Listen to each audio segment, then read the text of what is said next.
tell me how the business meeting went with a builder, because the city doesn't just approach a business No, owner and tell them to do that. So there had to no. be something unique that you guys did. So my business partner, she was a consultant at Deloitte. So she Okay. was a business consultant, and I was the fast, quick, and consultants, they take a step back.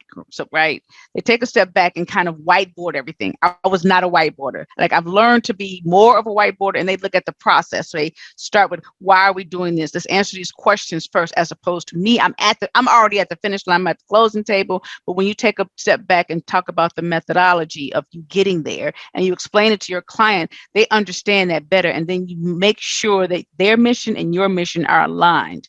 Because I think that's even important today when I'm one-on-one with clients. Because if my mission is not aligned with you, we may not serve together well. We may not get to the finish line in a way that's advantageous for both of us. Because I think sometimes, I'm sure a lot of realtors that their clients are driving them crazy, or it's like, oh my God, they may not have gel. And you may not gel with some of your clients, but sometimes when you take a step back and start at the methodology, and they get to know you as a person, and then through how your mind works from a process oriented standpoint, they have a respect for you, that you took the time to talk about their business and investigate things that most people may not even investigate. Like, we're Googling, we're like, okay, we were real intentional. What is their logo? Let's make sure their logo shows up on the marketing materials. Even when we were pitching a PowerPoint presentation, let's make sure, like they said this, okay, what's important to them. You're finding all these things out on the beginning. Even if it's just one house, we wanted to make sure, like, hey, let's be all in about this. And just make it a professional business meeting. So those are things that I learned. And I'm not saying I would have not learned that in corporate America, but corporate America decides what they want to teach you. When you're an entrepreneur, you get to decide what you want to learn and go after it. So I know that I wouldn't be where I am had I been sitting behind a desk, because they'll decide, they meaning your boss, and then you may work for a boss that may not be competent, and you may not feel they're competent, but you're at their mercy. So that's when I knew that I had to make the shift.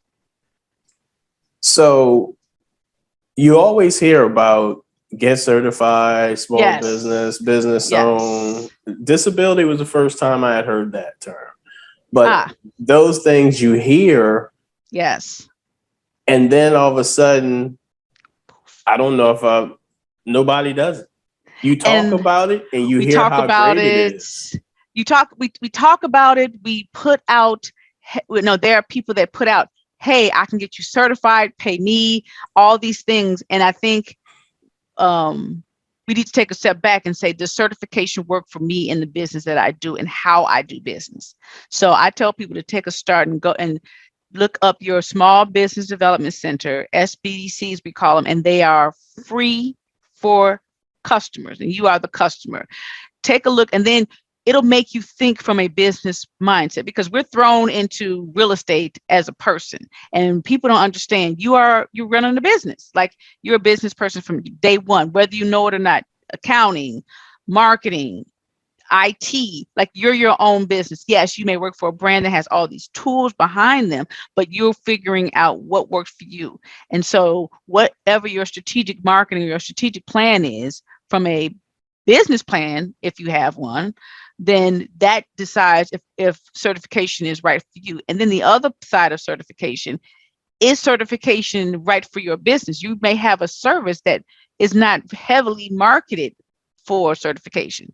And so I think and then it's a lot of work. Like, I'm constantly meeting with people. I mean, and it's funny because I was talking to my first bookkeeper, and I have invoiced over $1 million just in certification business alone.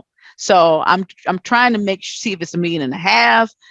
But like, some years I've done $300,000-$400,000 in just certification, in just my business certification. And the government is the largest holder of real estate. So, and I'm not saying real estate from an acquisition. The space I sit in is the only space. Property management is huge. Like and you can get on different types. If you're in IT, that is a huge market. So I say, look for this, whatever you're in, try to be that niche market and don't try to be everything to everybody. So I stay in my niche market. And it took some time for me to get to that. Like, I think my clients are telling me what my market is, but certification may work and it may not, but it's worked like anything else. And when I say that, to say you can look under public sector and private sector business the same exact way. As we were just talking about, private sector pays faster and it still pays, but you still have to make sure that it is something that's right for you and your business, because it's time consuming. And I don't know how big people's teams are, but I have an admin person that is virtual, but I choose to do that just for me because it works for me in the business that I have. I plan on extending my staff as it grows, but I feel, I'm doing fine, just me, but you have to figure out what works for you, your family, and your business and your goals.